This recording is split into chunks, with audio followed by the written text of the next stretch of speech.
আজকে 10 থেকে 15 বছর যাবৎ আমাদের এই সিএনজিগুলো আমরা চালায় আসতেছি।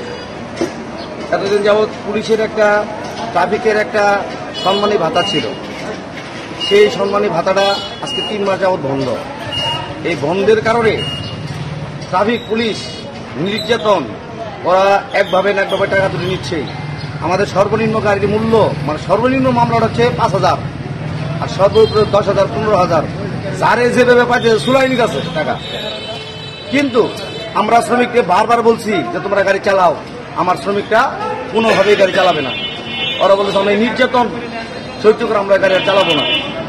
সেই কারণে আমার ড্রাইভাররা স্বীকার করছে অনির্দিষ্টকালের জন্য এটা বন্ধ থাকবে। আমার ড্রাইভাররা যতক্ষণ এটা সুরাহা না পাবে ততক্ষণ বন্ধই আমাদের গাড়ি বন্ধ থাকবে। আচ্ছা, এটা কি পুরো জামালপুরে নাকি?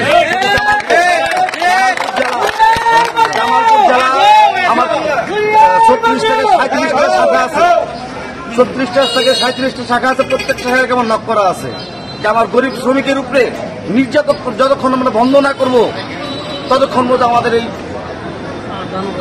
অনির্দিষ্টকালের জন্য আমাদের গাড়িগুলো বন্ধ থাকবে। আমরা গরিব মানুষ সিএনজি চালাই, আমাদের সারাদিনে কামাই হইল 700-800, জুলুম 1000। আমাদের ধরে এই মামলা দেয় মনে করেন যে 5,000, 7,000, 10,000, না হলে মনে করেন নগদ জরিমানা 1500, 2,000। এটা আমরা চাই না। আমরা চাই জানি আমাদের এটা না আটকা, আর এটা সমস্যা হলে আমাদের নেতৃবৃন্দ করে জানাবো যে এটা করুক, তারপরে গাড়ি চলা। এর রাস্তাঘাটে আমাদের ধরে জরিমানা। এইভাবে রাত করে 25 প্রতি মাসে আমরা পুলিশ মান্থলি দিয়ে গেতাম। এই মান্থলিতে বন্ধ হওয়ার উচ্ছেদে আমাদের ব্যবহারভাবে নির্যাতন, অত্যাচার মামলা, যেখানে রাতের বেলা আমাদের গাড়ি 10 স্থানীয় যাত্রীদের নির্যাতন করছে।